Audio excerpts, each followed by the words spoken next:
Hello guys and welcome back to my YouTube channel. In this video tutorial I will show you how to sign in or log in to Limbus company game on PC. So without wasting time, here follow the steps. So first of all, open Steam, then go to library, select Limbus company game and then click on play button to launch the game.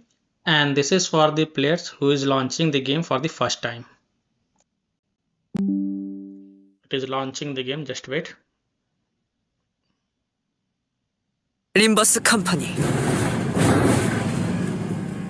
And here you will see the touch to start. So click on touch to start. And here you will see sign in with Steam or sign in as a guest. So simply click on sign in with Steam and then accept the terms of service, accept the privacy policy and then click on confirm button.